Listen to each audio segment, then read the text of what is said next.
toward a more democratic internet. We're very excited to have our speakers with us this afternoon, and also excited to be pushing forward a year-long series that the Center for Voluntary Workshops is conducting on democracy and emergent technology. Last month, many of you will know we had an event on authoritarian propaganda, how it operates in both Russia and China, and give you some sense of where we're going in the series. Next month, on November 17th, we'll have an event on urban tech after COVID, which looks at data and power in city life. And we'll end the semester on December 8th with an event on race and technology. Overall, we're trying to make sense of how democratic values are informed, maybe enlivened, maybe challenged by the technological revolution in our midst. It's a big question, but we're really grateful to have distinguished scholars, practitioners, and other observers to help address these big questions about technology as it relates to democratic values. I want to thank the Mitchell Center's partner in all of this, Terry Wilcox, and in particular Tom Shannon and Sean Jefferson for their leadership and support throughout planning for today's event and all the other events of the series. I also want to thank the members of the planning committee for the Democracy and Emerging Technology series, who have been meeting for well over a year, envisioning all the events for this ongoing program. That planning committee includes Anita Allen from Penn Law, Ellen Goodman from Rutgers Law, Michael Horowitz from Penn Political Science, and from Barry Wilcox, who's on leave at the Defense Department, leading an organization about how to integrate technology, new technologies in the military context. Vijay Kumar, Nia and Engineering, Susan Lindy from History and Sociology and Science Department at Penn, Ben Jessikovsky at Sociology at Penn, my colleague Matt Roth in the Mitchell Center, Christopher Yu from Penn Law, and our moderator today, Jessa Lingeal, who has been a wonderful member of the planning committee, so generous and constructive with all that she's brought to the process. Thank you so much, and especially for leading today's event. She's a professor at the Annenberg School of Communication at Penn.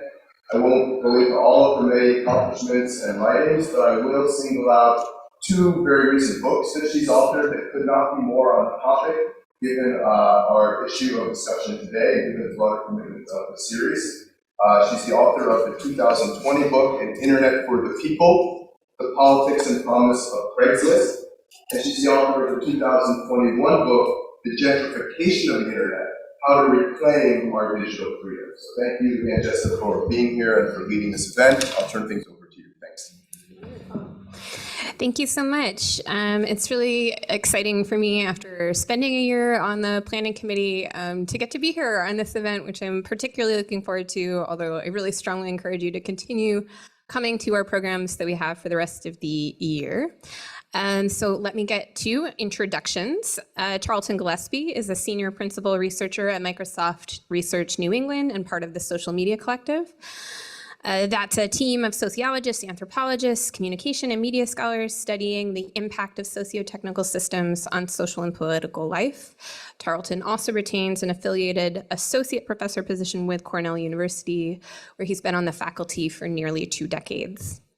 Tarleton's work investigates how social media platforms and other algorithmic information systems shape public discourse. His latest book, Custodians of the Internet, Platforms, Content Moderation, and the Hidden Decisions That Shape Social Media, from Yale, came out in 2018, and examines how the content guidelines imposed by social media platforms set the terms for what counts as appropriate user contributions, and asks how this private governance of cultural values has broader implications for freedom of expression and the character of public discourse. The book was a finalist for the Prose Award from the Association of American Publishers.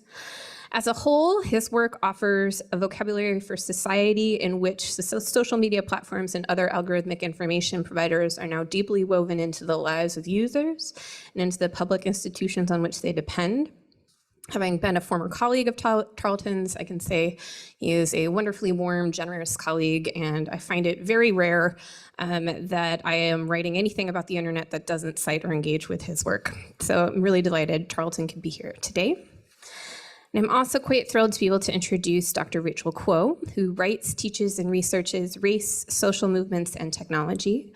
Her current book manuscript, Movement Media, Racial Solidarities Across Platforms, brings together archival research and ethnographic fieldwork to examine historical and contemporary grassroots organizing and social movement media forms addressing state violence in US democracy. Her new work examines transnational and intergenerational information systems in Asian diasporas and histories of myths and disinformation. Her writing has been published in New Media and Society, Social Media and Society, Journal of Communication, Teen Vogue, Truth Out, and ACM Interactions, which is a wonderful constellation that reflects the diversity and generative nature of her thinking. She's a founding member and current affiliate of the Center for Critical Race and Digital Studies, and a co-founder of the Asian American Feminist Collective. She's a co-editor of the Anthology of Black and Asian Feminist Solidarities with Haymarket Books, and co-editor of the book series Critical Race and Digital Studies at New York University Press. She is a fellow at the Center for Democracy and Technology, and she recently began a new position at the University of Illinois Champaign, Urbana. So please take a second to join me in welcoming Tarleton and Rachel today.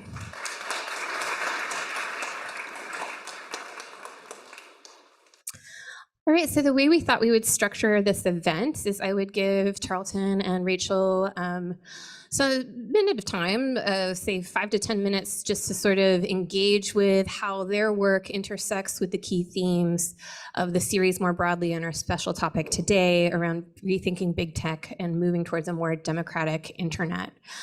So I think I'll ask Tarleton to go first and then Rachel. Sure, great. Thank you, Jessa. Rachel, it's good to be here. Thank you so much for coming.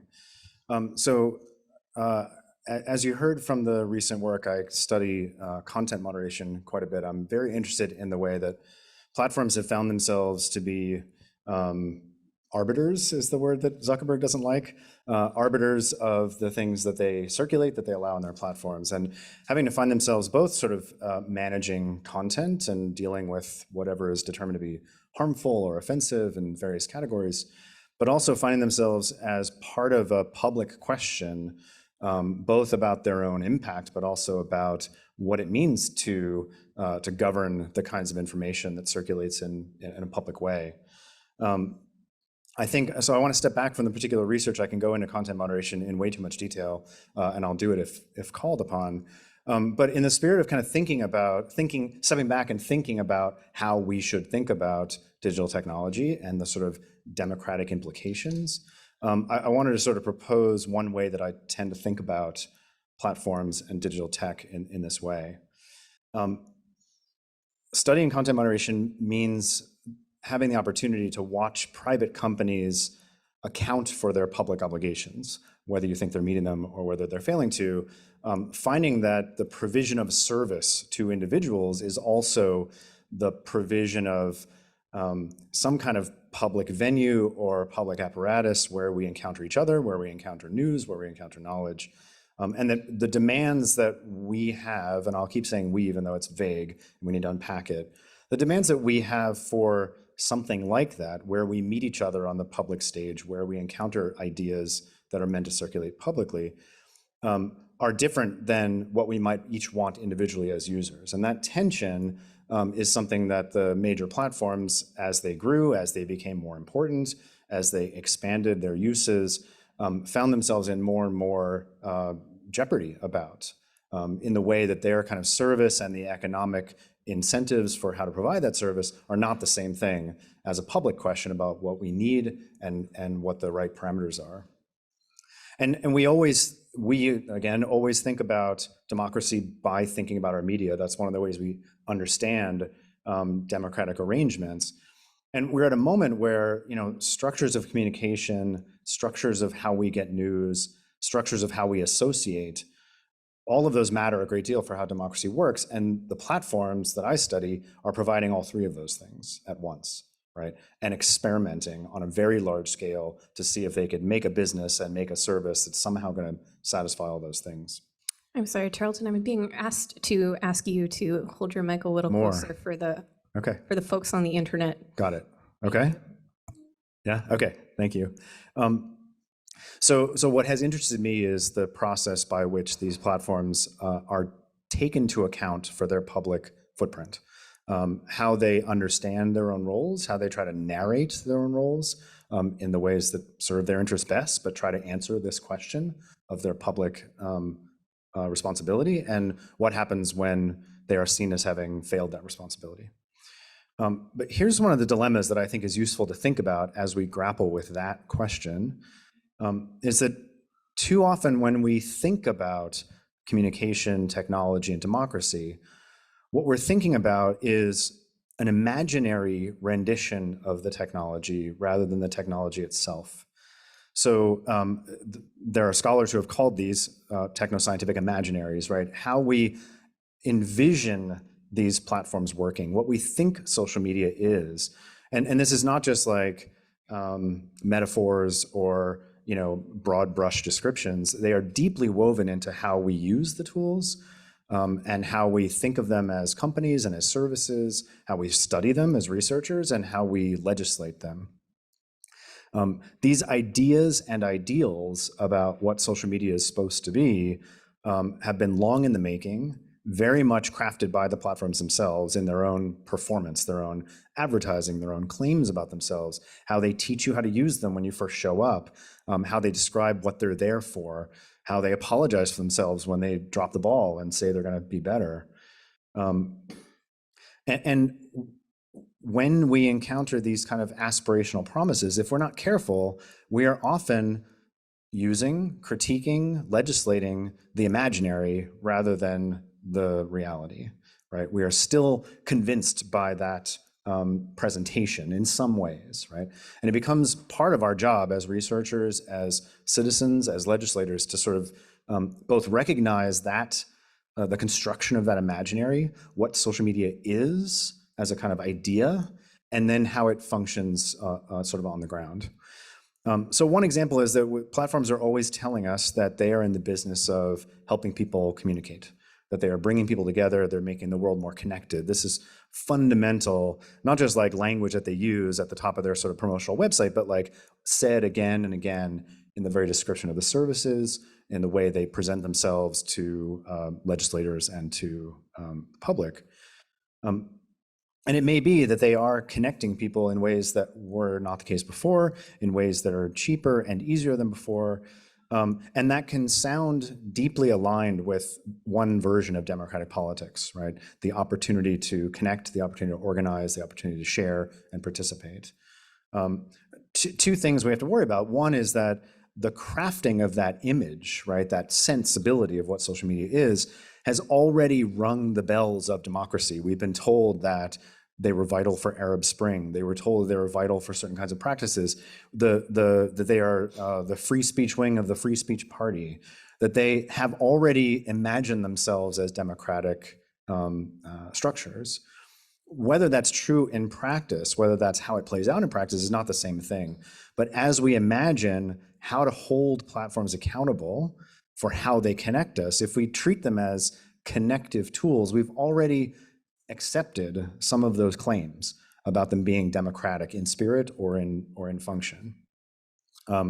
If we talk about their connective capacity and wonder whether they're meeting a democratic standard, we've already accepted something about the claims. What we've ignored is that they are fundamentally data collection tools. They are fundamentally building advertising relationships, that they are interwoven with political campaigns, that they invest in elite content creators, even though they say that they're a platform for all. We miss the intermediary networks that are growing up around them that support content creation and social activity. And we miss the intricacy of content moderation, right? We miss all of those as also elements of what they do because we're taking them on the terms that are offered for us. And because ideas and ideals about democracy get baked into this imaginary, that they are sort of shellacking onto this service, that make it hard to call out other aspects of what they do, it can be really difficult for actual users and actual user communities to make their concerns heard because they're already arguing against a thing that's been sort of coded in a democratic claim, right? And so you're then sort of working up against something that already you're invited to see as democratic in its core, and that makes this question very difficult. What I found really interesting recently, I'll just say this for a minute and I'll stop, but we can come back to it, is okay, so when I think about how platforms have dealt with content moderation, the top line story is that they have, until recently, wanted to downplay content moderation while engaging in it from the very beginning. And that's a strange paradox where you're supposed to experience platforms as sort of open environments where you get exactly what you want, you say exactly what you want, and that they're just arriving at these questions about, like, what do we do about pornography and terrorism? And but the content moderation as an apparatus was there from the very beginning, right? The criteria has changed, the mechanisms have grown more sophisticated, but it's been there, but it's not been part of the story that they wanted to tell. And it's been hard as they've been called upon to say, you are supposed to do that, or you're supposed to do it on different criteria, or you're failing to do it, or you're doing it too much. As it's become a public object of scrutiny, that arm's length positioning towards content moderation has been more and more difficult for them to maintain. I think there's a similar question that I think is going to grow more important in the near future, where those platforms have also said that they do not want to be arbiters of quality, make curatorial choices. They want to position the choices that you get, why you get the first thing on your feed or the first recommendation, to be a kind of calculational logic based on the popularity of content based on others. Relevance, timeliness, engagement. This is a calculation based on the user's activities. And I think that's been an effort to obscure the way that curation is always a choice that's built into these mechanisms, that there are values inherent in that element, and that even platforms have engaged in quality judgments about what is low quality, what doesn't belong on the platform, not because it's harmful or offensive or illegal, but that it's just bad or it's misusing the system. And so similarly, there's an imaginary that says we just get on and then something serves up to us and it comes out of, like, what's trending and what's exciting and what people like me enjoy. And that the ways in which they're also figuring as curatorial get tucked away and obscured. I bring that up now because, to me, that's a really hard question about democracies and publics.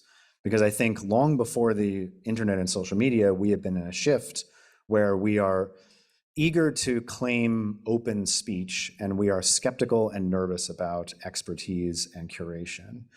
And rather than saying social media produced that, I want to say it's not surprising that when platforms arose, what they offered was not media, not gatekeeping, everything you want, right? And it's very easy to offer up a kind of version, a democratic ideal that says, we just need that open playing field and that's going to work. And what the problem is sort of curation. And I think that's left us with sort of one half of a problematic democratic equation. The last thing to say is my argument that I just made, where we need to return to curation and expertise, is a very dangerous step, because it sounds like it's saying, what about the good old days when we had centrist gatekeepers? And that is not what I'm arguing. And I may look like the kind of person who would argue for that, but I'm really not. It's a very dangerous moment where we can say, we're going to start looking at selection and quality, and the platforms are going to start to introduce them. They already are. And either they're going to defer on that obligation, to not think about what it means to say there is going to be selection, and that selection has to be healthy and progressive and relevant, and also really dangerous not to just sort of fall into some very old ideas about what quality is and what expertise is, and sort of recreate some very problematic centrism and exclusion and patriarchal values that drove those selections in the past. So we're left with a really interesting dilemma, which is, now that we've got the mayhem, good and bad, of this open platform, and we recognize all the ways that these technologies are already orchestrating that, but in ways they can sort of defer and push off. Now we have to ask the question, what does it mean to say the public needs something, but to do that in a way that doesn't fall into all the old problems of how media worked in the past? Amazing. Thanks so much, Charlton. Looking forward to coming back to some of those things. Rachel, what's on your mind with this topic? So many things. But yeah, thank you so much for having me. Thank you all for taking the afternoon to be with us. Thank you, Jessa, Matt, Jeff, and all the folks behind the series. But very excited to be here and think through all of this with you all. As mentioned, right, I enter this space as somebody who's really interested in the conversation around technologies and democratic politics, through this intersection of race and social movements, right? Particularly the centrality of racial politics as really core to revolutionary struggle. And I also come to this space as someone who has spent a lot of time doing digital media-based organizing, so using different tools and platforms for cultural production and political education to try and move and shift discourse around a set of politics. And so coming into this conversation, I think one of the ways, so it's a different entry point, I'm thinking a lot about grassroots organizing, and specifically, right, how we change relationships between people and their relationships with institutions and systems, and also specifically how we move past desires for the individual recognition of difference towards collective membership in political struggle against different forms of state violences. And so a lot of my particular interest in coming into this conversation is also then the role that media and technology might play in some of these shifts. I think kind of starting off as an anchoring point, right, I think we absolutely must reckon with the ways that racial violence and empire, right, have been and continue to be really normative and these co-constitutive parts of what undergirds US democracy and also imaginations of democracy, right, that it's something to be protected, defended, secured. And this also has transnational implications, right? I'm a scholar that is based in the US and primarily does a lot of my expertise is in that framework. But a lot of the ways that there's different forms of state-sanctioned carceral violences from policing, war, militarism, border security that have become transposed onto our contemporary digital technological systems that have transnational reach, right? Either through partnerships, investments, agreements, and how we might come to understand, right, these different forms of violence are things that cannot be technologically managed, nor quote unquote democratically managed, right? That how we understand them through an analysis that they are violent. And what that violence means. At the same time, aside from that, right, I'm also really interested in the ways that grassroots social movements might emerge, coalesce, sustain, and also transform in response, right, to these different conditions. And specifically, then some of my research really focuses on the work of media making as these sites where different movements re-envision, practice, create, and also negotiate different democratic processes, visions, and values, right? And specifically how political relationships are enacted and practiced, through media and different, and through technological practices. And so I think when coming into a conversation about quote unquote big tech in this moment, actually a lot of my work is historical and so focuses on movement histories before entering into this contemporary and present day space and looking historically at the kind of critiques against these different state-sanctioned racial and economic violences alongside histories of computing and technological development. So for example, some of my work really thinks about the ways that third world feminist movements in the Bay Area and New York City in the 1970s, the ways that they developed security practices in the midst of COINTELPRO surveillance, and their critiques of cultures of individualism as they've come to dominate imaginations of technological culture, right? Or I think about the participation of migrant workers and environmental justice movements in the early 90s and how they're thinking creatively about both organizational structure, the uses of fax machines for their networked communication or GIS mapping technologies to document toxic waste sites. And so threading this history into the present, right, and thinking about the creative relationships that movements might have with digital technologies, as well as really frictious and challenging ones. I think kind of building off of what Tarleton was saying about, right, these kind of imaginations about technology and what they afford democracies. I think a lot of the discussions of digitally networked or technologically mediated social movements in the past have tended to highlight these questions of quote unquote speed and scale, right? The affordances of the internet and these new technologies for rapid group formation, right? So politics can happen quicker and in bigger ways, right? So big tech, bigger scale in terms of political formations. But I think one of the things that this really obscures is also the difficulties of maintaining and sustaining movements, right? So what happens in these processes behind mobilization? And so what are how do we think about labor and access, right? Like the kind of more boring aspects, such as the delegation, rotation, distribution of tasks, like the diffusion and access of different information and resources, and that like, what are the ways that through these different technologies, movements are also negotiating, like what are the kinds of structures, right, that get put in place in order for movements to sustain. And so rather than overvaluing a lot of the capacity around growing movements quickly through rapid information sharing, what might it mean to also attend, right, like to the racialized and feminized labor in movement building, which I think is also, right, like a thing that content moderation and attention to those forms of labor really addresses. But I think some of the relationships between technology and movements, right, is what I think Audre Lorde consistently refers to as work, right? Like it's unromantic, it's tedious, but it's necessary for forging those kinds of meaningful coalitions for democratic participation, right? That it's often what's undervalued and less visible, such as like the administrative or reproductive labor that gets slotted as supportive. So I think also then when we're attending to these questions of technology, democracy, I think oftentimes attention gets put on the outputs, right? Like what is visible. And so people often study the intersection of movements and technology through these external forms, such as the hashtags, social media posts, digital content creation.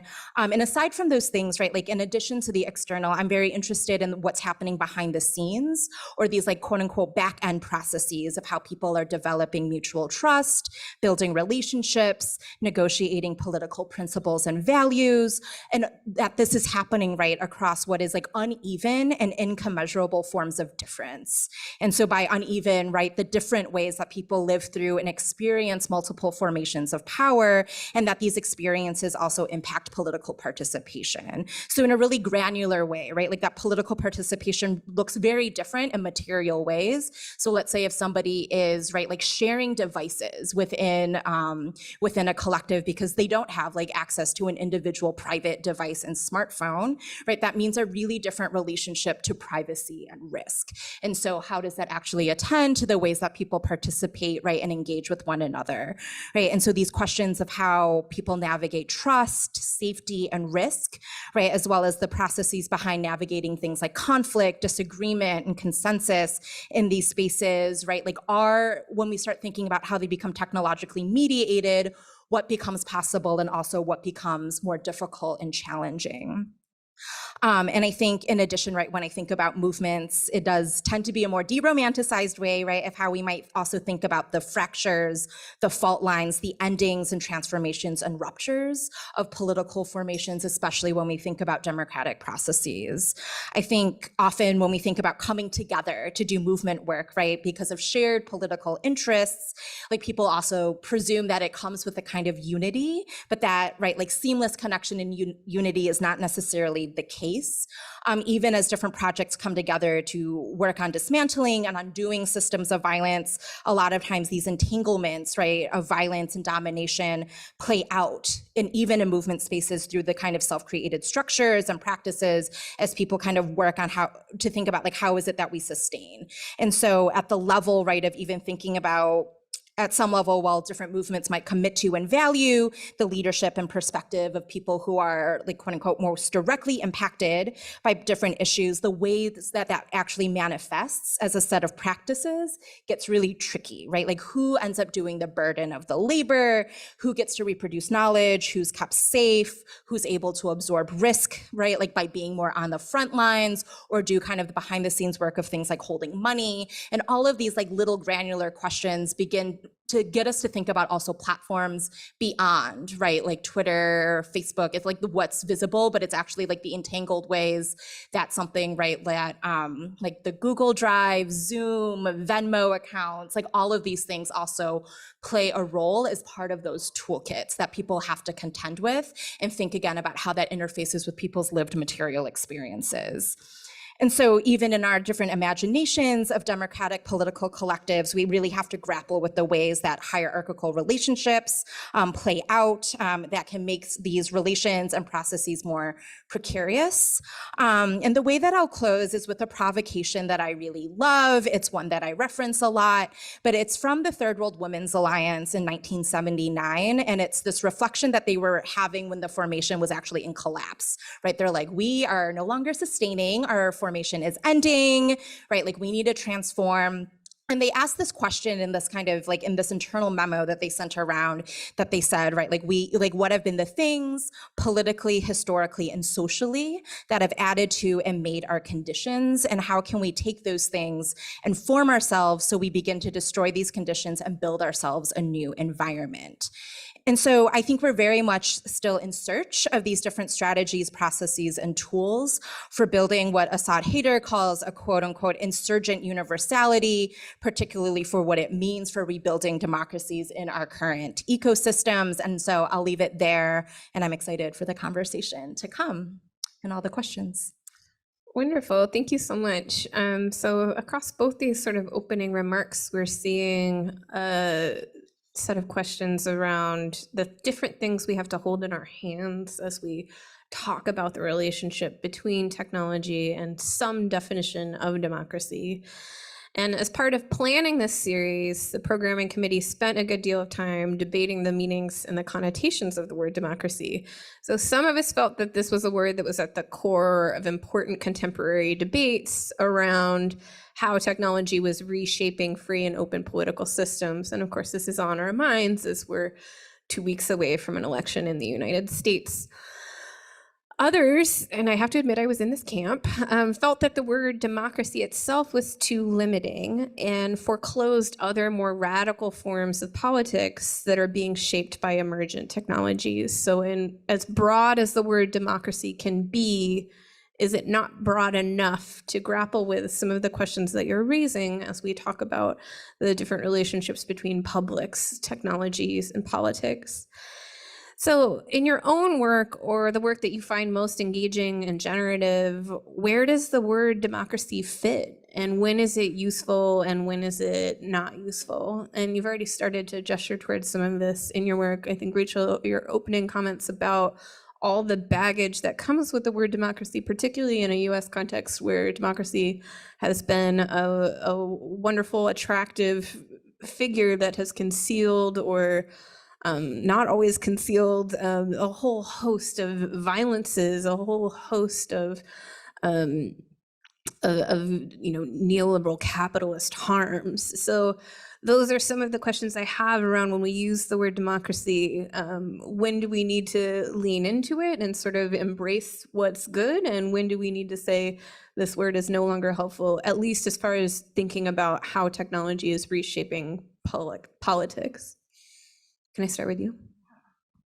I love this question, and I think even what you point to, right, is that these like words come with a lot of baggage. So like I might say democracy and it means something, right? That means something very different to a different kind of public. And I think that kind of question, right, of like what you were posing about the word democracy as being limiting or foreclosing other forms of radical politics might be where I begin to answer this question. And so I think there's often in this dominant conception of democracy, especially in like Western and US contexts, like it takes and holds this kind of centrality of liberalism, right? Like at its core, right? So the presumptions of a kind of individual freedom and agency. And a lot of this, right, is like the ways that democratic theory and like political theory has been built out of, right? Like particular like empirical sites, such as the French Revolution, American Revolution, and these forms of revolution that have actually been sustained, right? Like by colonialism, forms of racialized labor, right? Slave labor, and that history gets really concealed, as you point out. And I think actually my entry point into rethinking what you kind of posed around like more radical forms of politics comes really from like reading in productive ways from ethnic studies. So in different forms of like Black studies, Asian and Asian American studies, Native studies in critical ways, and how that actually helps us rethink, right? Like the kind of, and undo the centrality of liberalism in both the kind of technological imagination and imagination of democracy. And so, for example, a theorist that I really love as a political theorist and somebody to think that has helped me think a lot through these questions has been Saidiya Hartman, right? And that she, like her work, especially drawing on the specific histories of the plantation and the transatlantic slave trade, really focuses on the ways that the ways that declarations of certain forms of humanity intensifies violence, right? And that there's racial and colonial forms of violence that make freedom possible, right? Like whether that has been like the theft of land, right? Like in other forms of colonial violence. And I think reading that in conversation as somebody who works primarily also at the intersection of Asian and Asian American political formations, it really helps push against, right, these logics of how often, right, the tie is around like this quote unquote inclusion into a kind of state-based form of democracy or seeking recognition from the state in a kind of formal kind of political participation,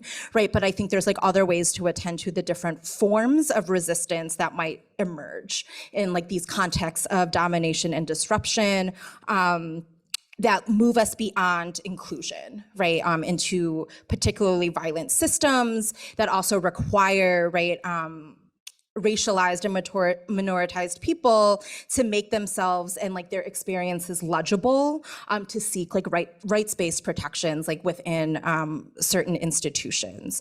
And so I think this kind of question just posed to me like makes me just think about how we have to really rethink our canons of like what constitutes democracy, right? That these are meanings that have always been struggled over like in moments of resistance and revolt, and also requires a really rigorous and detailed attention to also how we theorize power, to change, right, like how we think about what is it the kind of world that we're trying to struggle towards that should be at the core, right, of like democratic politics, that there is also a vision.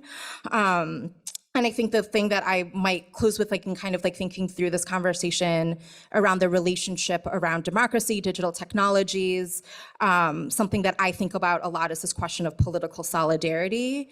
And a co-organizer and friend of mine, right, like talks a lot about like, well, what is the space for principled disagreement, but a shared political vision as we, that my friend Sarah T. Hamid says, like, as we strive towards like rethinking like what is possible discursively also in these systems. Unfortunately, Tarleton doesn't know anything about spaces for principled disagreement when it comes to platforms. It's not something that he's thought about at all. So I don't know if you want to take that up at all, but I was also thinking this question where your earlier comments about the ideals we bring to our conversation. And so sort of asking this question of you a little bit to dig into that question that you already were, that issue that you were already raising of the ideals of democracy that have allowed big tech to get away with so much, because we have had this very idealistic vision. I mean, literally earlier this week, I was teaching like John Perry Barlow, you know, and my undergrads are just like, this might as well be sci-fi to me, you know? So anyway, thinking about the ideals of democracy embedded in big tech and unpacking that word democracy a little bit more. Yeah, this is the question that I was going to demur a bit, because I think there are people in the room, including Rachel, who will listen to what I'm saying and be like, oh, I can diagnose what theory of democracy you have, but I'm not sure I have the language to do it. I mean, two answers to that. One is to the question you just posed, which is how ideals of democracy get deployed. And I think that I think when I watch the kind of discourse of these companies, one of the things that's interesting is that they don't have to have a cogent theory of democracy to make democratic claims. We know that the kind of ideal of free speech, which we know there's like 7 different theories of free speech, but like you don't need to worry about that when you say free speech matters to us, or free speech is essential. You can invoke democracy without defining democracy. And I think that the companies, and I don't want to say it's just self-interest. I think there are some people who entered into these companies, especially on, who were convinced by the Barlows of the world and thought there was something compelling, and by the way, wanted to find a way to profit off of it, but thought that some notion of free speech or free association was endemic to what the internet was offering and endemic from what the kind of web experience they were having was offering. And that could just be that on sort of a greater scale. That doesn't sit well to me with some of the choices that were made, but the tactical capacity to say free speech and to not worry about which version you have. I think we can look at that idea of free speech and say, well, that was a kind of like, don't get in anyone's way and let everyone speak version of free speech, a kind of like absolutist free speech where the restriction is the bad guy and anything else is good, which doesn't grapple with structural inequities. It doesn't grapple with cultivating discourse. It didn't worry about those competing theories, and it wasn't going to have that debate. And we saw, I mean, you've seen in your own work about communities that wanted some kind of egalitarian, communal feeling, and also meritocratic, and also reaching consensus, and also inclusive, and also, you know, sharing common interests, and have that produce something on the level of a successful community that would satisfy people and would persist, and that somehow digital technologies were going to be a key element in that. And not that that was untrue, but that it wasn't inevitably true in any way. It required an immense amount of work, the kind of labor that Rachel's pointing to. It couldn't rely on the technology to kind of do the work for it. So that's a place, so I'm demurring because it's like, I can't pinpoint a theory of democracy, but I can say that there is something both aspirational and naive when people will kind of see an affordance in a technology, proclaim that they can see a democratic aspect of it, ignore the fact that it could be very much used for other purposes and other ends, and wish that the outcome is that if you build it with that tool, it will end up as democratic as you hope it will be. And that both doesn't grapple with the way that that process isn't inevitable, requires a bunch of labor, and doesn't grapple with the internal contradictions of, say, free speech, right, or participatory community, or you know, rights or equity. The other thing I would say is that when I'm interested in these platforms, I'm often thinking about publics. And this is the place where, like, there are a couple of people in the room are like, now I know your theory of democracy, right? If I put public as the center, I don't mean public is the center. I don't mean in a Habermasian way. What I mean is that, like, what's interesting about these technologies, especially the ones, the kind of Twitters and YouTubes of the world, but some of the other ones too, is I think they've invited publicness in a really subtle and easy way, right? In a way that took away all of the kind of like significance of going public. Before, if you had to like write an op-ed or make it into the paper or get the news, there was an incredible amount of work. I'm thinking of like sort of a Todd Gitlin kind of argument where it's like social movements and communities decide to go public and they have to figure out how to get attention. They have to work with like the weird demands and structures of television media, newspapers, and then all sorts of things happen to them because those things want something from you. It's this weird tortured exchange. And what's happening here, I think, is in addition to the fact that now it's Facebook and Twitter that are kind of setting terms that you commit to, but the commitment seems so light, right? Like you begin to write and now you're public and you're not, it took away that kind of hurdle. And so I want to highlight the fact that like going public is still something significant. It's still something that activist groups grapple with. It's still something that individual citizens grapple with. And at the same time, we're doing it all the time in a way that downplays what that means. That's a part, I can't say the next sentence, which is my sophisticated theory of democracy positions that as such. But I think that there's something really interesting about that, both that the intermediaries have shifted and their economic priorities have shifted, but also that they've shifted in a way where the invitation is not, if you merit it, you will enjoy public attention, and that will be a tortured and limited path. But it will be, go ahead and be public. You're creating an asset for us, and the more the merrier. But you won't realize like how that enters you into a kind of tortured relationship with the delivery service, right? And the mechanisms by which all that selection happened just happen in a very sort of like much more opaque, like hard to grapple with place. So I have to admit, I feel a little bit like I'm in a fancy Vegas hotel because it's a very beautiful space with no clocks. That's what's left on the. Oh, thank goodness. Okay, great. Good looking out. I don't know what I thought that was a timer for, but I didn't know it was our time. So Countdown. thanks. Good looking out, Tarleton. So for many on the left, or for many in the activist social movements that I at least am aware of, there's been a push to embrace and organize around local politics, being held up as a more effective and meaningful venue for political mobilizing, as opposed to this decade-long, very protracted shift in public attention to national and federal level politics. And I'm interested in thinking about how digital technologies are shaping democratic processes at different levels of politics. And of course, this is also steeped in our current political moment of these elections happening. People know about state legislature races now that were previously things that just you didn't think that much about, mayoral elections, city council elections. So, and all of these are electoral politics, let alone these other issues of, school districts and, policies or environmental policies that are very localized. So as we're thinking about these questions of publics and technologies and democracy, I'm interested in thinking at the different levels that those operate. Can I put you on the spot again, Tarleton? Yeah. Does anyone in the room remember Ning? N-I-N-G? Forgotten social media service.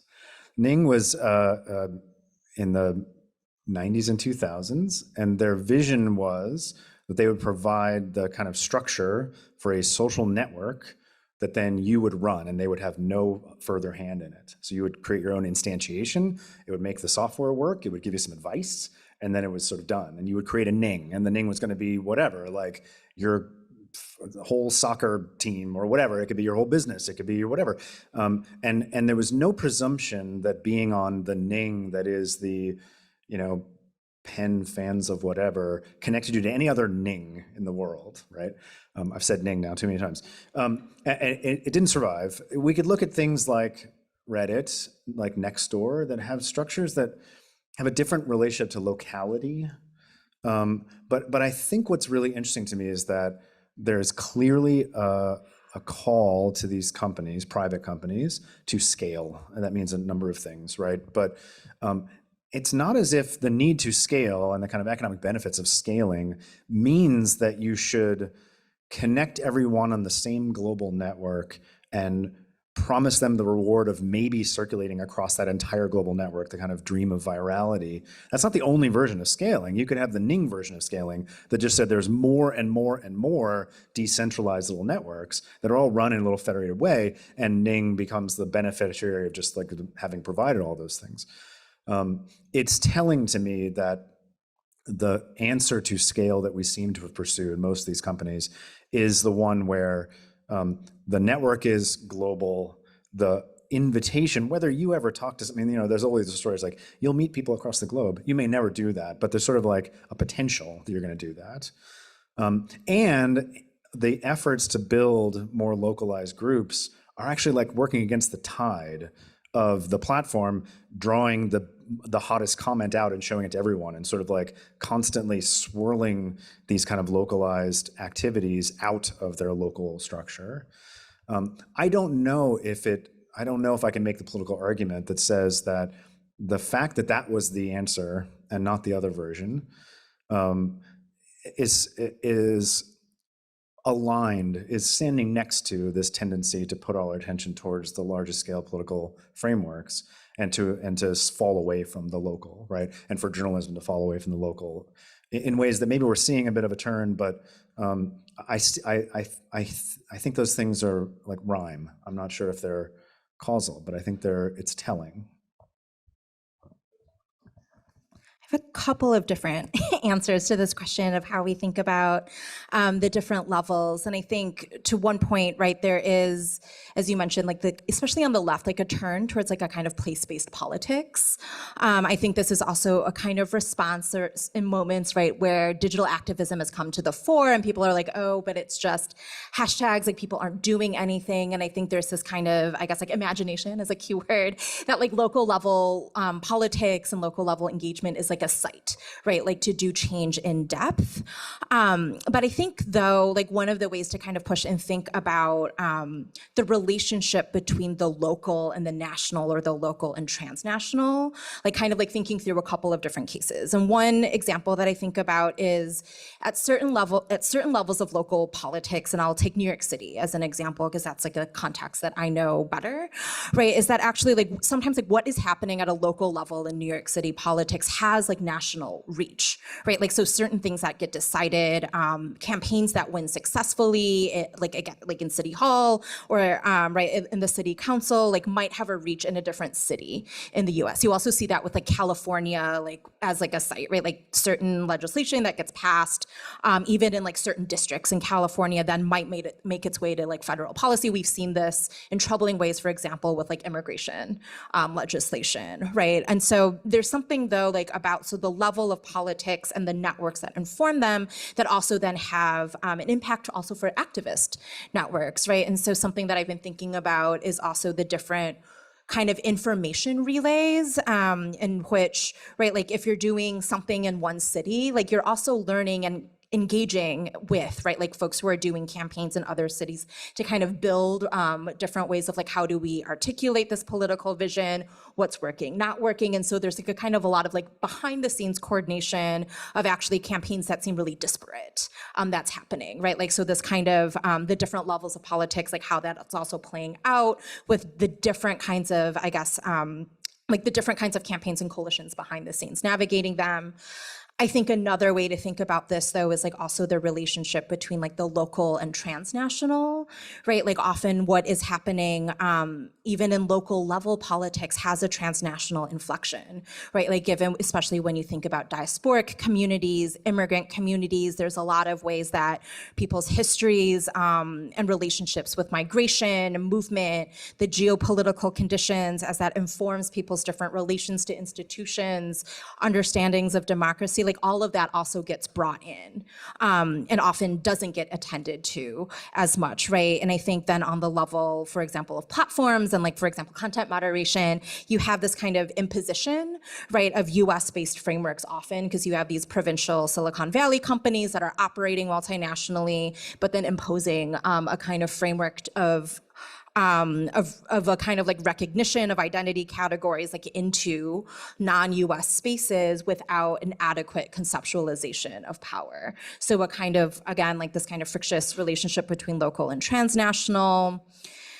I think like other like kind of cases that this question brings up for me of digital technologies beyond, right, like the platforms that we often think about are also then what it means for publics and communities that get cut off, right, from digital forms of communication. And so the example that I might give, like even at the local level, some folks like turn to analog forms. You're handing out paper and mailing in other ways, right, like for people who are currently incarcerated, letters and mail tend to be like a primarily way to do organizing, but that like the digital technologies that mediate those also create this kind of like back network that turns like local level organizing into national. So if you're trying, for example, to get a letter or information into a prison in Pennsylvania, it's like going and getting routed actually and getting processed and scanned and digitized like at a center in Florida.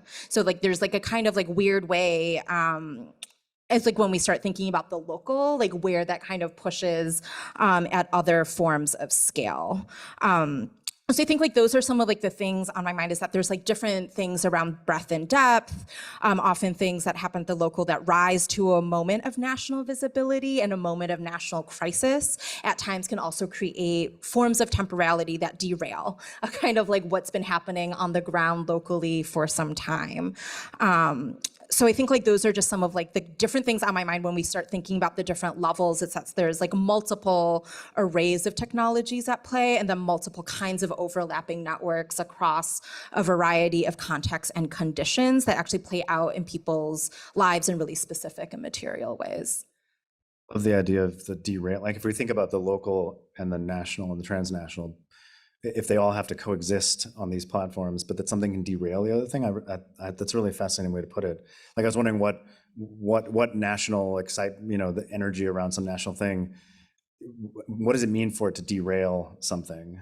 Like where do you see Yeah, that? okay, so I'll give a very specific example that kind of was like some of my notes for the coming questions, and I'll preview it.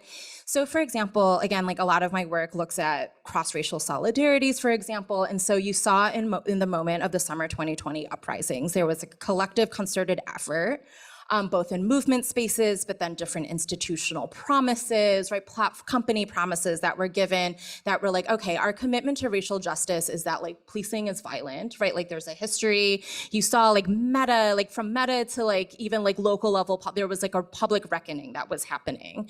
At the same time, you have, right, like the kind of during the pandemic moments of anti-Asian violence. Atlanta, the shootings in Atlanta against like Asian-owned massage parlor workers happens, right? And this pushes a level of attention of like racialization, violent forms of racialization against Asians and Asian Americans to a kind of forefront. And then suddenly, some of, right, like there was not an ability, I think, for many institutions in certain political imaginations to hold these different forms of racial violences in tandem. And so, for example, after the aftermath of Atlanta, for example, in a site like New York City, you saw the NYPD like deploy like militarized police forces to Chinatowns, right? Like under this, they were like, okay, like it's actually, we're gonna monitor these communities under the auspices of keeping them safe. There was a turn towards like, again, like increasing funding towards like plainclothes policing at that moment. And so like a lot of these analyses like started to drop, right? Because suddenly it was like, oh, anti-Asian violence is a crisis. It's always been, right, like that, like in the history of like the US, like baked into like the kinds of forms of like xenophobic racialized formations, that has also been like a crisis of policing. But like there was like a kind of disconnect between seeing racial violences against these communities like in tandem. And I would say things also, right, after the events of January 6th and the insurrections, right, like a lot of the attention was like, okay, like our democracy's in crisis. The Capitol Police like weren't able to defend our democracy at the Capitol enough. Like let's spend more money and get more like police at the Capitol to defend that space, right? And you can kind of also see the ways now in the upcoming elections, I like spend a lot of time just like poking around on Homeland Security's like website, and I'm like, why is it that like our fair elections are now under the auspices of like Homeland Security?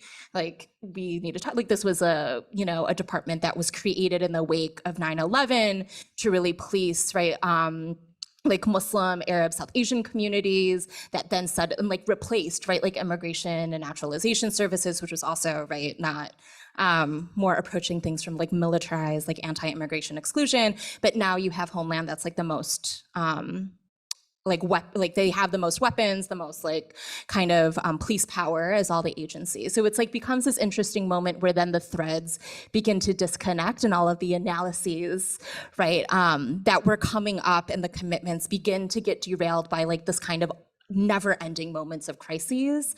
That makes you like, at what moment, right? Like, does something become a crisis to this state?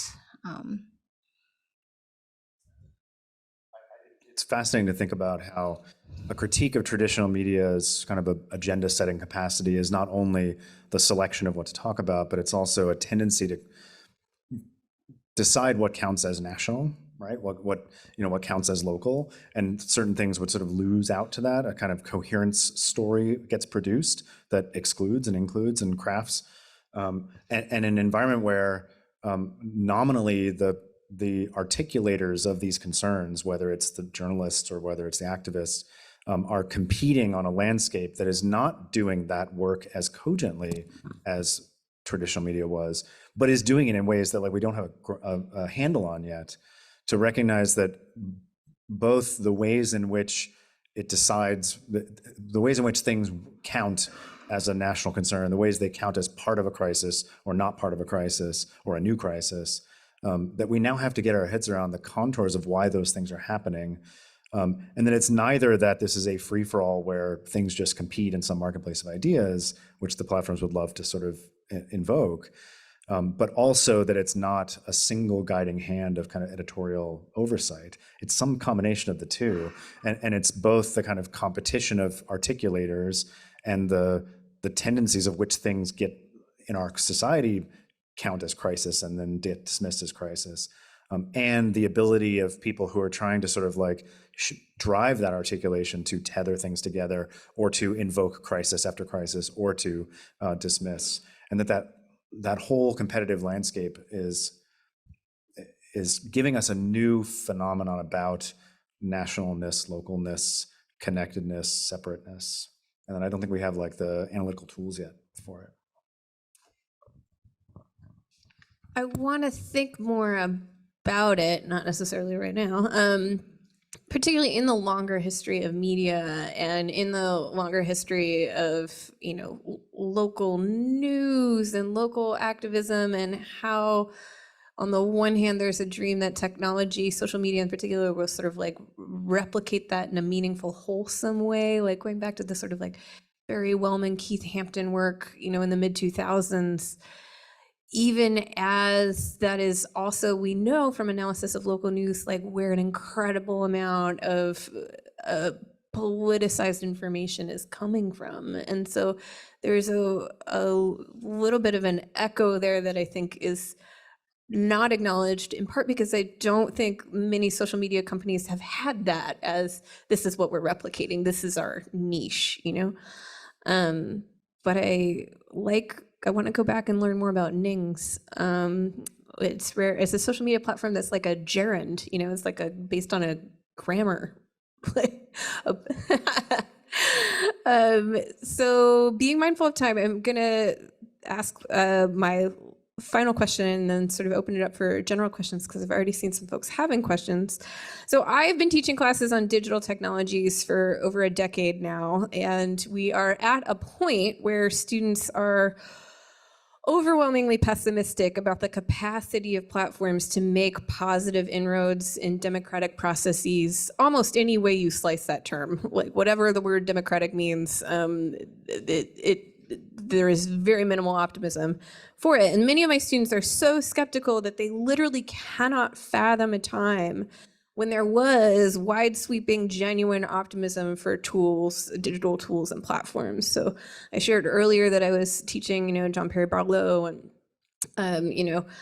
I might as well have shown a clip from the movie Hackers. It would have been treated with the same amount of like skepticism that this could be a real thing. So wanting my last question before we would open it up for general questions to be a hopeful one, I want to please help me push back on this not unreasonable pessimism. Like, I get it, I get where it comes from, but where do you see hope for digital technologies and supporting or facilitating democracy in a broad sense? I guess I can try to start this question since the eye contact is coming this way.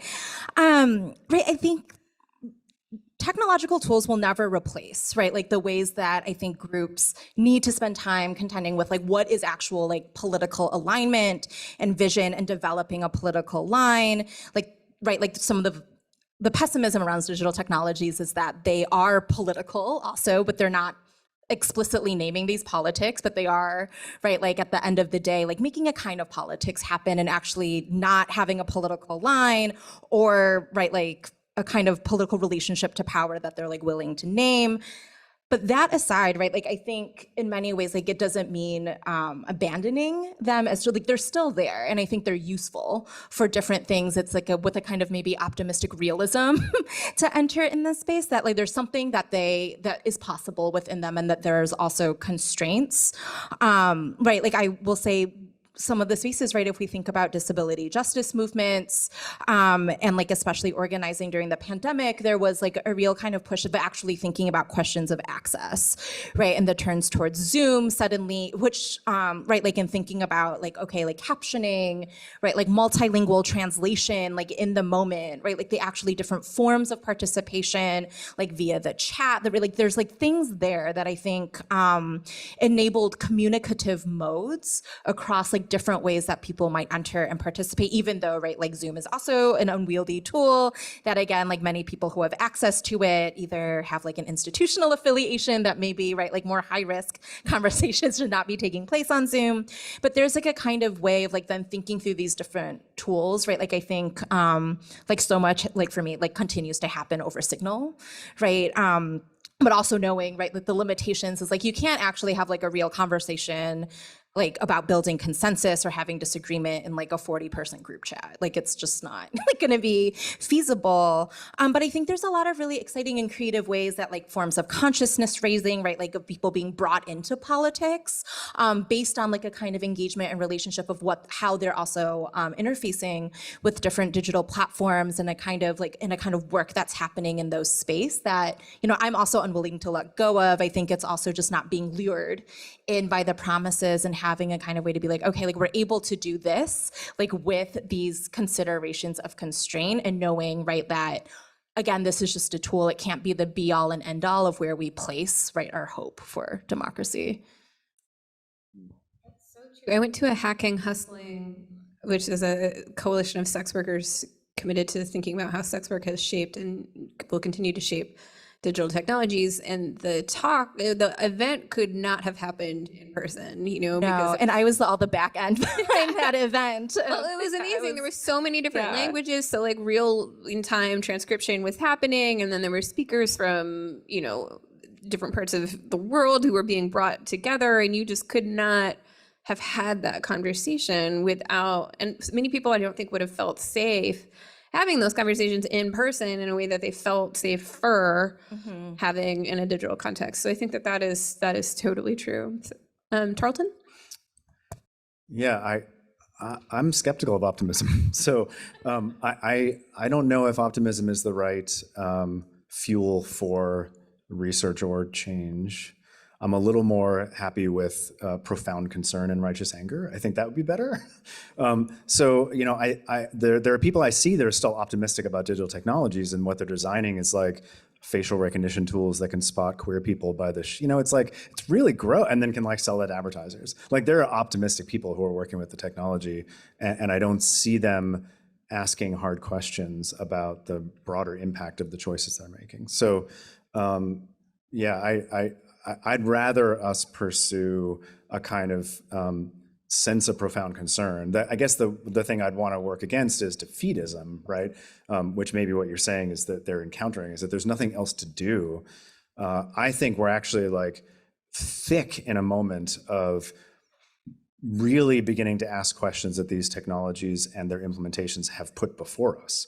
So I think in a weird way, if we set aside the idea that the technology is going to be the dramatic transformer, which is always how it's sold, but is not the case, but that what's going to transform things is how a kind of socio-technical arrangement of tools, institutions, and people, and a reconsideration of the categories in which we regulate them, and new calls for a different kind of democracy that makes sense given a set of priorities that are emerging, possibilities that can be entertained, and concerns that we can address. Like that I guess there's I feel a drive towards that continued conversation, which I think is going to dramatically change the way that the tools that we interact with now are going to look in 5 years, but not in the way that Silicon Valley has told us, where like the newest app and the newest widget is going to transform our lives. Like I think there's a different reckoning possible. And if that sounds naively optimistic, like, oh, we're all going to engage in a political debate, all I mean is that I think that's coming.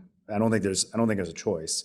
I think that we're going to see it in the courts, we're going to see it in legislation, we're going to see it in implementations that people are pushing to take advantage of things and are unwilling to accept the weird costs that come with it and are going to demand something else.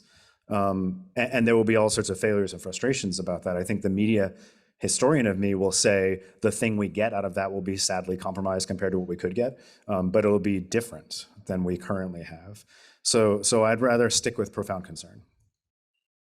That is its own source of optimism for me, because my students are not short on profound concern or righteous anger. So that is in plentiful supply. I think that's okay. I'm happy to say.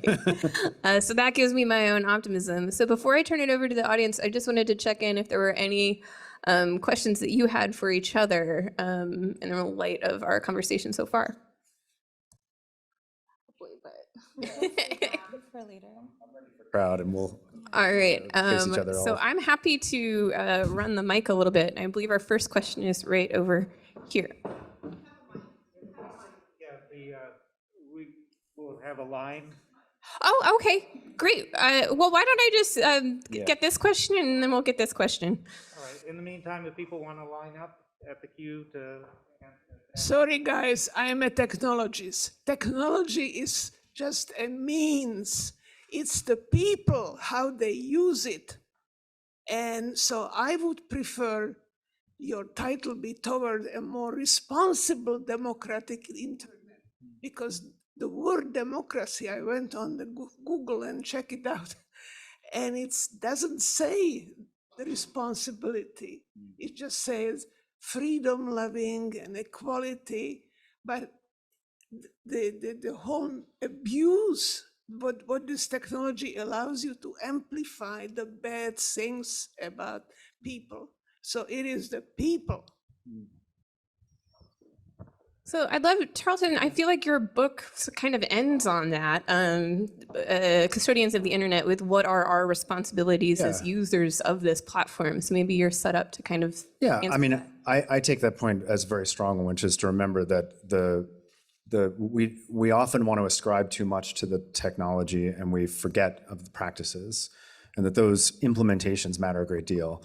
My other training in kind of a sociology of tech would say that the other people we have to think about are the people designing the technology, and that there are, with all good intentions, visions of the world that animate those designs, right? That imagine that tool is going to go do something, whether that's Perry Barlow, whether that's Mark Zuckerberg, whether that's the person, third tier down on a product team who's trying to get this app done by Wednesday.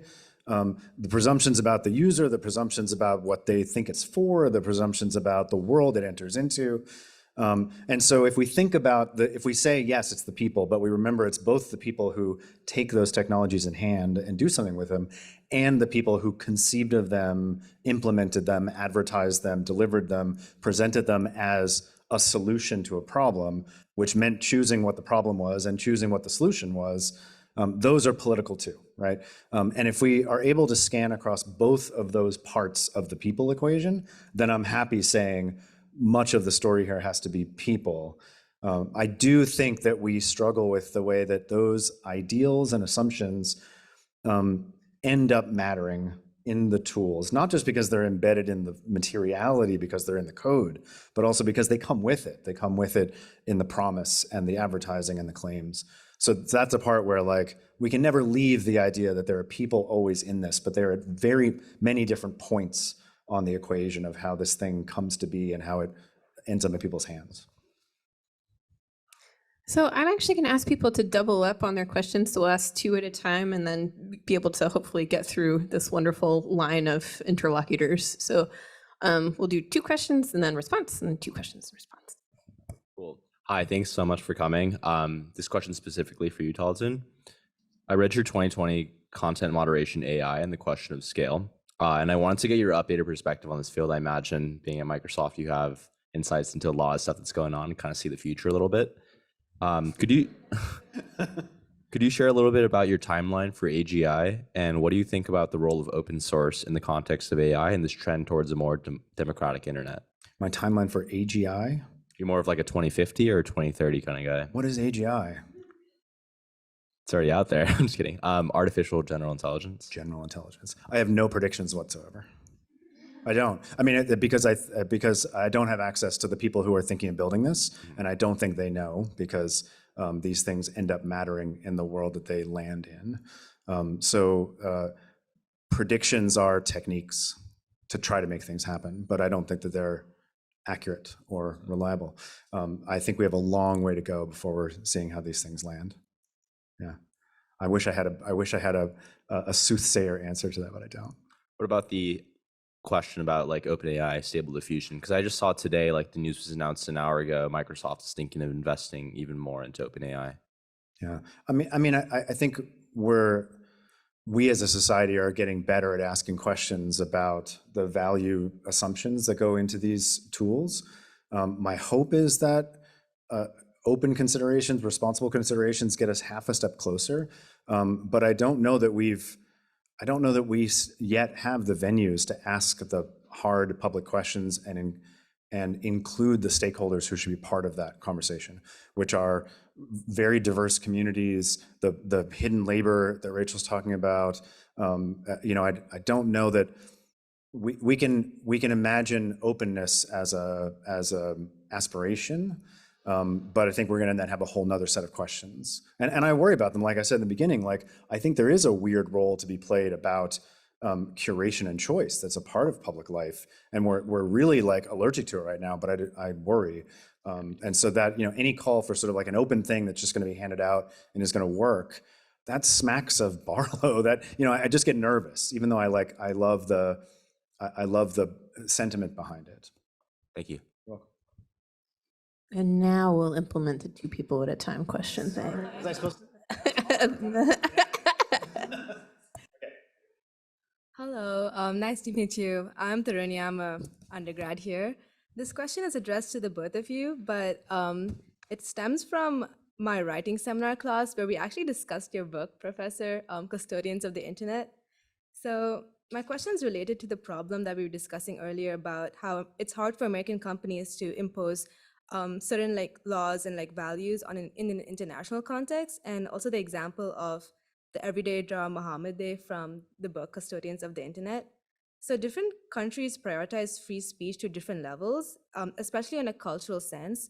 If you look at sociological and even psychological analyses, America is said to be a more individualistic country, while other countries in Asia try to prioritize the whole or the community better. And because of that, free speech is also prioritized according to that. So in light of that, how do you suggest navigating these different standards for free speech across the globe? And how do you think social media platforms can navigate it?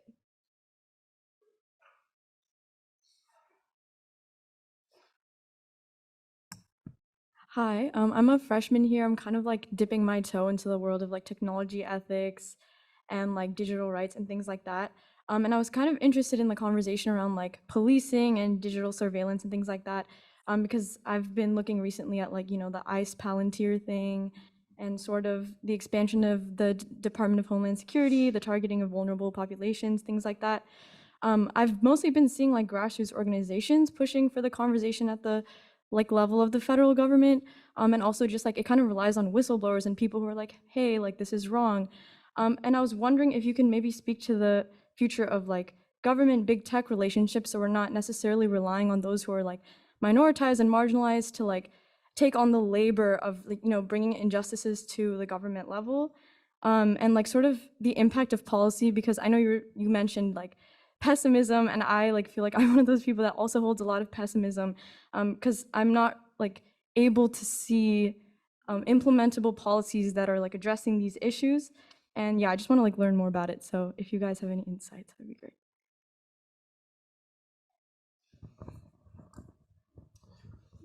I don't know that I can tie them well together. I was thinking you could handle the first half and Rachel Yeah. could handle the second half. And I'll do quick. I mean, I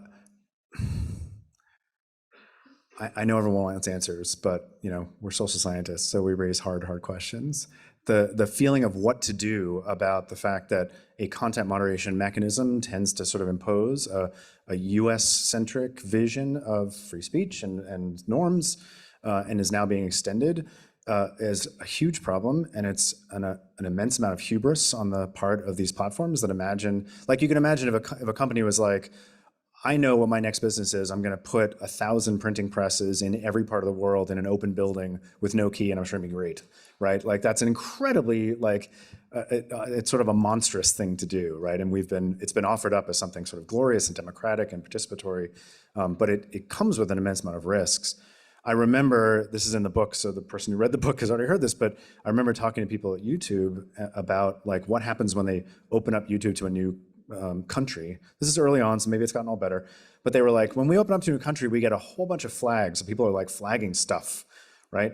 And what we do is we just ignore it for a while, because they'll figure out what's on YouTube. And it was incredible. It was someone was just cultural imperialism, cultural imperialism, cultural imperialism. It was all I could hear was that phrase.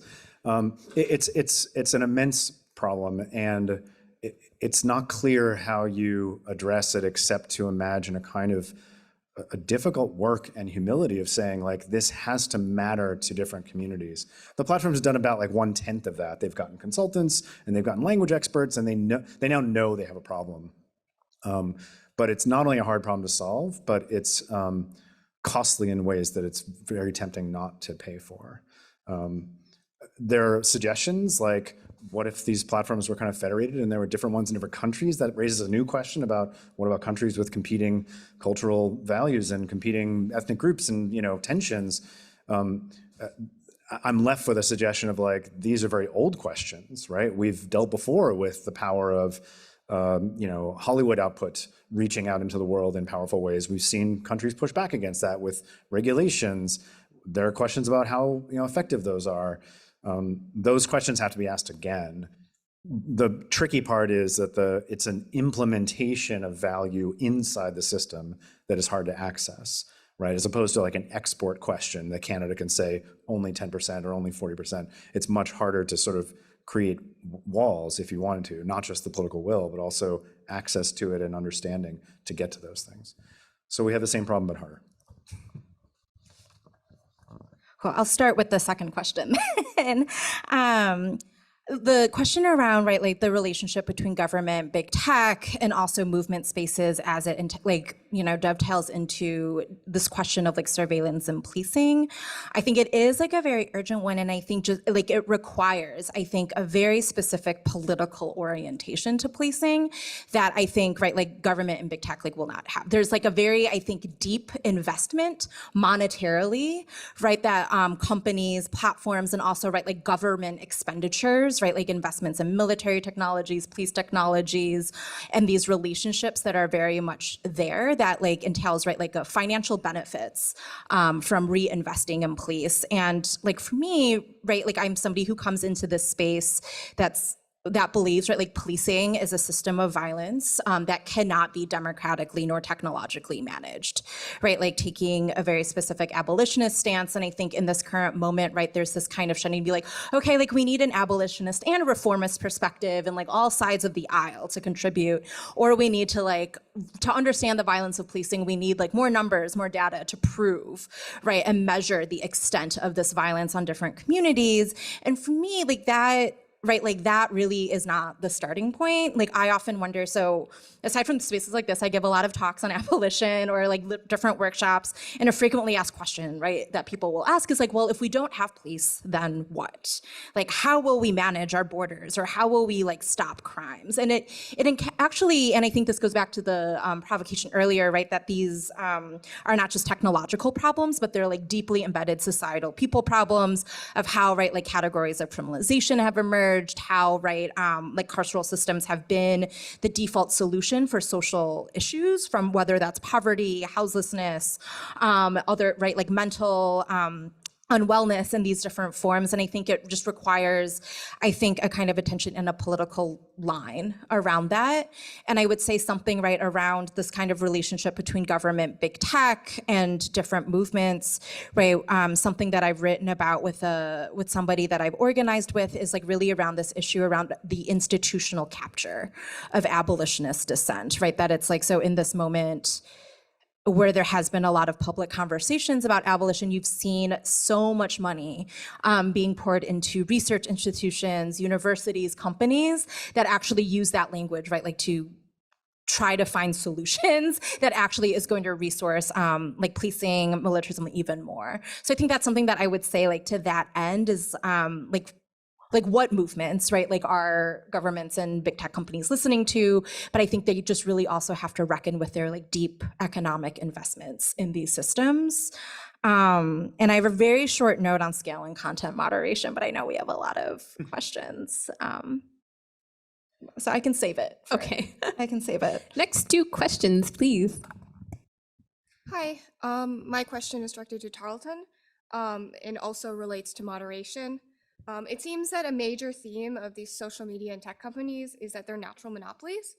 And they're also incentivized to promote engagement, even if that engagement is toxic or promotes misinformation. And this imposes a negative externality on society. Society's solution has been regulation, in particular moderation. But to your point about dissenting opinions, moderators have their own bias, which leads to kind of 3 related questions. How should we think about these incentives that these profit-oriented firms have? Who moderates the moderators? And how, and to your point about creation of choice, can we democratize moderation?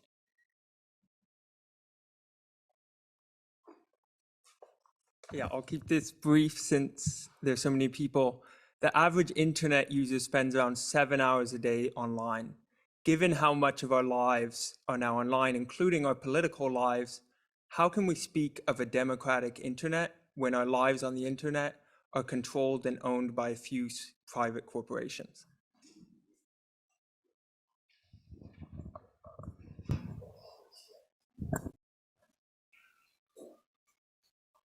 One of the ways that we signal the concern about technology is the kind of like depth of commitments.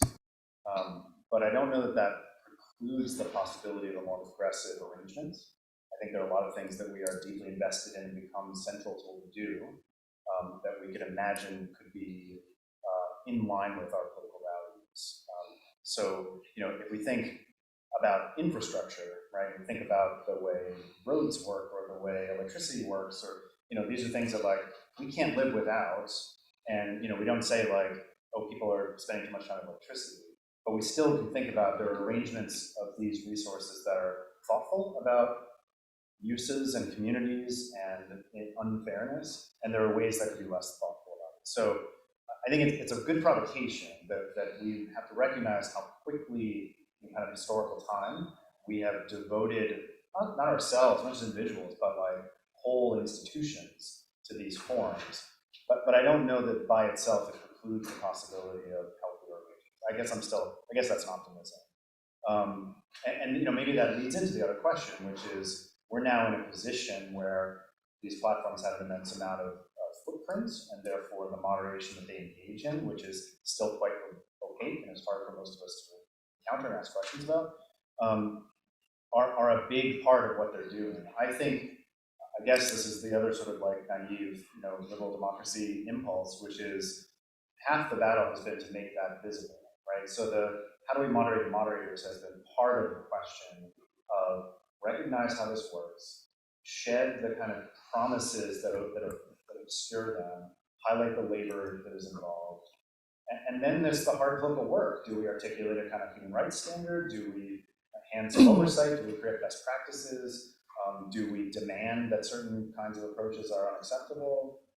Is that a regulatory intervention? Is that a sort of like mass rejection of the service because its role becomes too visible?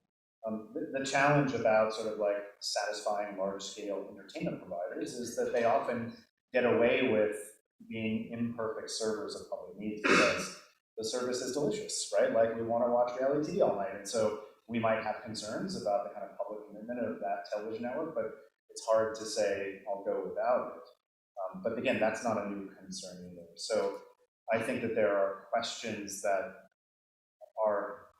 have been pushed into the public scrutiny and now need to be taken up.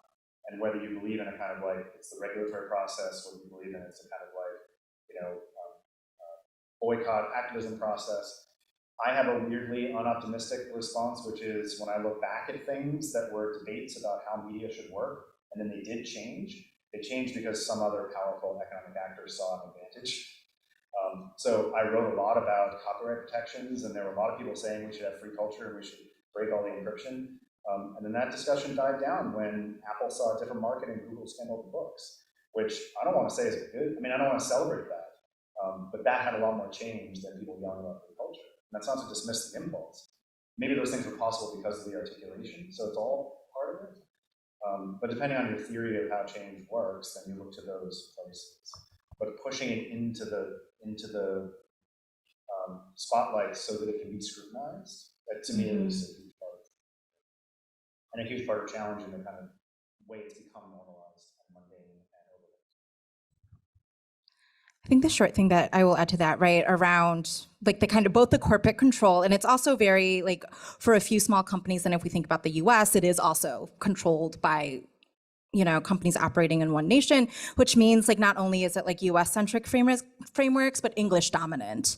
And so that's like maybe a place that I would begin to also then think about the content moderation, like questions that are also emerging, and like this kind of question of like, can we democratize like moderation? I think there's like also real questions to be asked that aren't single platform, right? Also technologies are not just the companies, they're not interchangeable.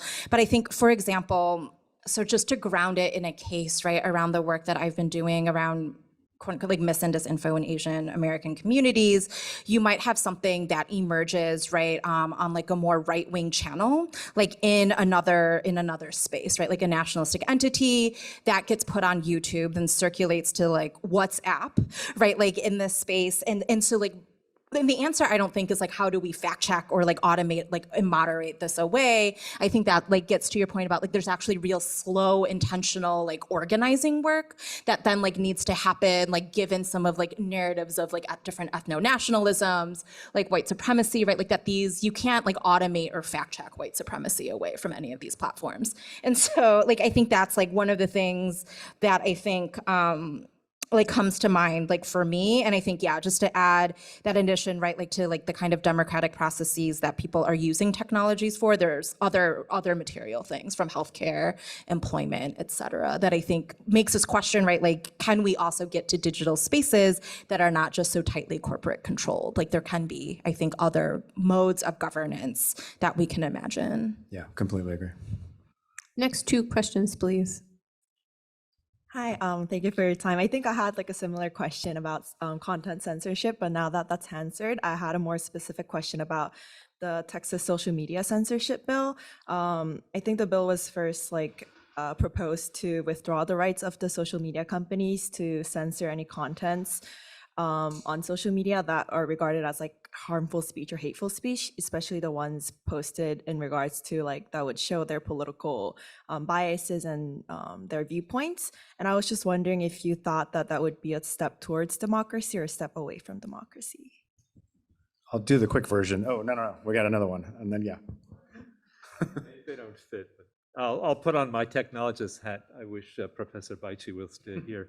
I think if we have underwriters laboratories, and if the company sells me a light bulb and it burns down my house, I can sue them. If the utility sells me electricity and cheats me, I can measure watts. So as social scientists, my question for both of you would be, let me be deliberately naive here. After all these many years with this vast profusion of data, never mind that's privately owned right now, but there's this vast profusion of data. Can't you begin to measure falsity per bit? Let me be deliberately naive. Can't we begin to measure, violence per pixel per second? I mean, we can't. Those things are probably too abstract. But the feature spaces of the data are not. If we could get our hands on the data, there are feature spaces to these data, and surely. Social science has advanced to the point that some of these things can begin to be defined and measured, or is that so naive that there's no room for that discussion? And I'll ask our speakers to be as brief as possible in their responses. I'll do a quick one. I mean, I think that one of the things that these platforms face in the kind of moderation space, and this is partly why the Texas law is problematic, I think, is that they're doing 2 kinds of things. One is they are removing things that if we polled everyone in the room, we would have large consensus that they should go down, right? Like this is not the place for videos of animal cruelty, right? That's not a hard case, but it's still there. So there's sort of a job to be done, which is we've opened a floodgate that says post your video, and then we'll check it later. And turns out there's animal cruelty videos. So that one, I could say, there's a process by saying, we can find that stuff. It's the challenge is scale and speed, but there's a measure of kind of like where it comes from and what we can do. The other thing they're doing is they are adjudicating things that are very gray area, right? Like if you and I are getting in a disagreement, at what point did it cross from intense debate into harassment? And that is just as important, but requires a subtlety, and it's a subtlety that I think works against the approach you're talking about, which is, this is always the dilemma I run into, and I would love to know later on if there's a solution in your field about this, because it's like, to measure it, you have to define it, but the thing you're objecting to is how it's defined, right? So then you defining it, you as researcher defining it, how is that any more legitimate than the defining that's being done that you might object to? Because then, you know, to go like, well, here's our working definition of violence, is to go to say, well, Facebook has one too, right? It's being made by 15,000 people in a weird process, so we can object to that. But if we're questioning the sort of capacity and legitimacy of that definitional act, how does my definitional act have any higher standing? And the only way the researchers do that is they say, well, we'll go by the, you know, human rights legal definition of it. But that isn't the one the platforms are choosing. So it's not surprising to find that those don't match, right? So I'm left with why does my imposition of a measurable categorization win the day to then be a standard to critique what Twitter's doing? You know what I mean? I thought that's the place where I get caught in a dilemma about how to approach it from a kind of a measurability approach. I'll also keep my comments super brief. In relation to the social media censorship thing, I also think it's problematic in that, again, like these policies and also, right, like different legal definitions as it's playing out in state level, federal policy, but then also tech policy, again, like does not have an adequate analysis of power. So when this actually gets enforced or put into practice, there's a lot of issues. And like the example that I will give is like, you know, from like reading certain, I was like talking with like a platform about like their hate speech policy, for example, and they had this line about like, okay, like any denial of mass atrocities is, right, like is hate speech. And so I had this question, I was like, okay, like your only case study here in your example is the Holocaust. What happens if somebody puts up a Blue Lives Matter flag? Right, like, and if you have taken the line that like there's been like police violence as a mass atrocity against people of color, like where does that line fall, right? And I would say in a case like Texas, like, you know, there's like, right, like not an application, there is like a kind of, I think there's a bipartisan appeal of trying to control and precisely identify harmful speech and hateful speech that actually is like very problematic. And I'm happy to talk about it more like off with people who are interested in it. But I think there's also, I think, and then to the measurement and like defining, I think like the question is not like, can we better precisely define something as like a crime, as like an act of terrorism? Like, I don't think that should be the direction at all. And happy to extrapolate, like talk more about that later with anybody who's interested in following up. Well, it's a sign of a good discussion when we have more questions than we can get to. And I really enjoyed our conversation today. And thank you so much, everybody, for your questions and for coming. And to our wonderful speakers, please join me in thanking them.